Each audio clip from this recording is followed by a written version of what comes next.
দাউ দাউ করে জ্বলছে চিতা। ঢাক ঢোল বাদ্যের আওয়াজে 6 বা 8 বছরের কচি মেয়েটার মা মা করে চিৎকারটাও শোনা যাচ্ছে না ঠিক করে। সে কি উল্লাস! 80 বছরের বৃদ্ধের মৃতদেহ শোয়ানো রয়েছে, তাকে ঘিরে বেশ কিছু আত্মীয় স্বজনের কান্নাকাটি। কিন্তু জীবন সম্পর্কে, বিবাহ সম্পর্কে সম্পূর্ণ অজ্ঞাত জলজ্যান্ত মেয়েটিকে চিতায় তোলার জন্য সে কি উল্লাস, কি ভীষণ আনন্দ! টুকটুকে লাল চেলি পরা সতীমাতার সিঁথিতে সিঁদুর দেবার ভিড়, পুণ্য অর্জনের আশায় টিকিধারীদের মন্ত্রপাঠ। অদ্ভুত ছিল না আমাদের সমাজ? শুধু মেয়েদেরই বলি দেওয়া হতো আজীবন। সব মঙ্গল অমঙ্গলের দায় যেন শুধুই মেয়েদের। একটা জীবনের কোনো মূল্যই ছিল না।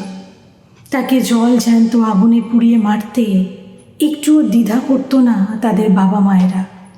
সতী না করলে তাদের নাকি সমাজ থেকে বহিষ্কার করা হবে, এক ঘরে করা হবে। নিজেদের বাঁচার কি আকুল প্রচেষ্টা! নিজেরা সমাজে ভালো থাকবেন বলে আত্মজাকে পুড়িয়ে মারতে দুবার ভাবতেন না তারা। পরম পূজনীয় অভিভাবকরা কি আজও সেভাবে পাল্টেছেন? নিজেদের ইচ্ছেগুলোই সন্তানদের কাঁধে বেঁধে দেন সযত্নে। তাদের অযৌক্তিক সম্মানে দায়ভার বহন করতে হয় সন্তানদের। না হলে বারংবার মানিয়ে নে, একটু মানিয়ে নে। বলেন কেন? কবে মেয়েটা আত্মহত্যা করে নিজে মুক্তি পাবে সেই আশায়?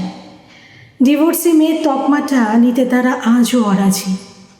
যেখানে নিজের সন্তানকে পুড়িয়ে হত্যা করা দেখতে স্বয়ং তার বাবা উপস্থিত থাকতেন, সেখানে একজন মানুষের যে অন্তর কেঁদেছিল, এটুকুই প্রাপ্তি।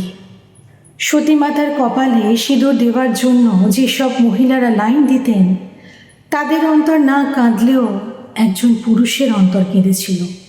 হয়তো সত্যি তার মধ্যে একজন পিতার বাস ছিল।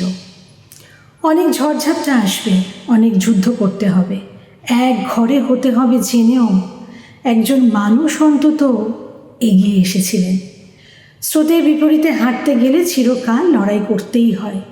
লড়েছিলেন তিনি সমাজের বিরুদ্ধে।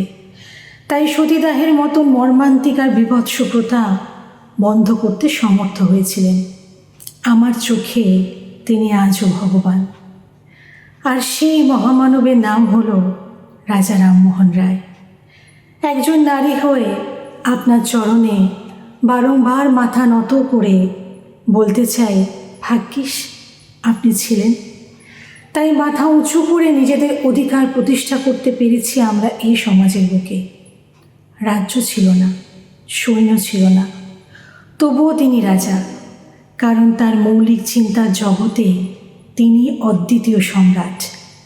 দুঃখের মধ্যে এমন মানুষের পুনর্জন্ম হয় না। আমরা আর এমন রাজা পাই না।